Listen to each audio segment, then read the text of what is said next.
ever needed super cool long claws for cosplay, but you don't know how to reinforce them?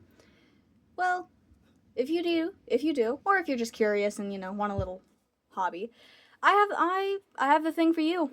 First, you're going to need an origami claw. If you know how to make them, great. If you don't, they're pretty easy. Go look up a tutorial, then come back. Next, you're going to need tape. A lot of tape. Tape is important. Next, you're going to need scissors.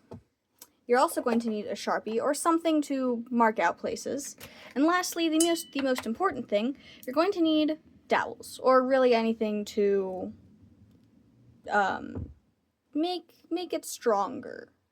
Me personally, I'm using these dowels because, as you can see, they've got tips, they're pointy, so they will reinforce and slide into the tip of this better. Now, to start off, I'm gonna get a good workplace. Now you're gonna put this, you're gonna make it, and you are going to put it on. Doesn't matter what finger if you're particular about that. For me, I'm going to be using my pointer finger here. You're going to make sure it fits. You're gonna do all the adjustments and all that. Then you're going to take your two dowels, or whatever you're using, and you are going to slide them both into these little slits here, these little pockets that it creates. You're going to want one to start showing through the tip of it. It is most likely going to be this one here. Now you're going to adjust them until you're happy with how they sit on your finger and how structured they are. Then you're going to take your Sharpie. You see why it's important now, because we don't want these. You're going to take your Sharpie and you are going to mark out where they sit in the thing. Wow, the thing, lovely. Then, one by one, this is important, you're going to do this one by one. You're going to take them out and you're going to cut below the line a little bit, because you don't want these bits sticking out. So for me personally, I'm going to cut it about right here. And if you're using wooden dowels, you don't need to cut all the way through, you just need to cut enough to make, I can get these off, to make a little divot here. And then you can easily just crack them apart, just like that. Then you're going to stick it back in and move on to the next one.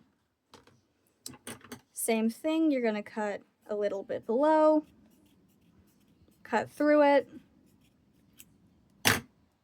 snap it, and then stick it back in. Now you're going to try it on again to make sure that they are as far down as you want. Going to make a couple more adjustments, and then this is where your tape comes in. There's going to be a lot of tape.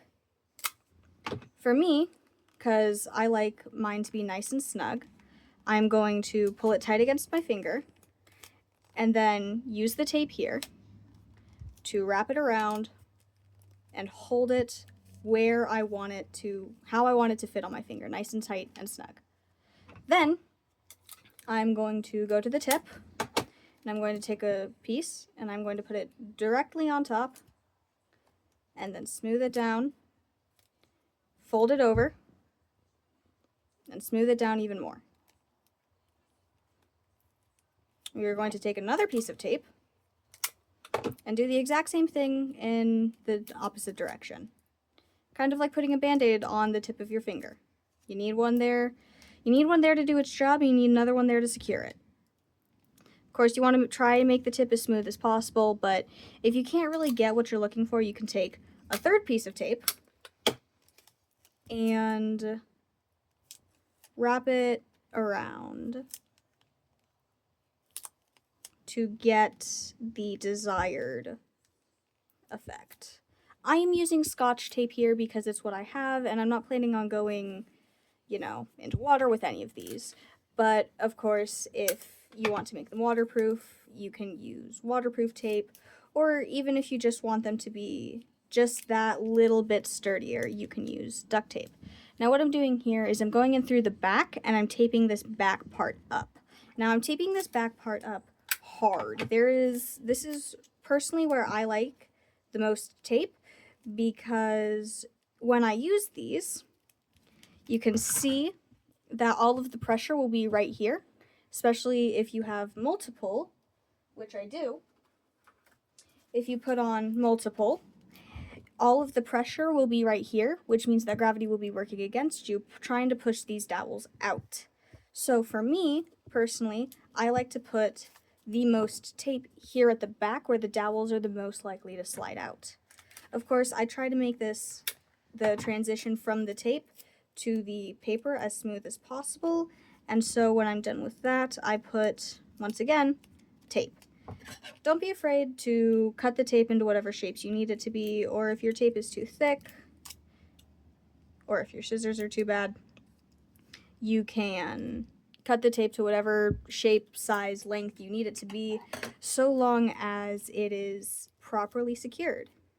Then, of course, if you want to go ahead and paint them, you can add more tape for a more secure fit, or you can paint them, or really whatever your heart desires.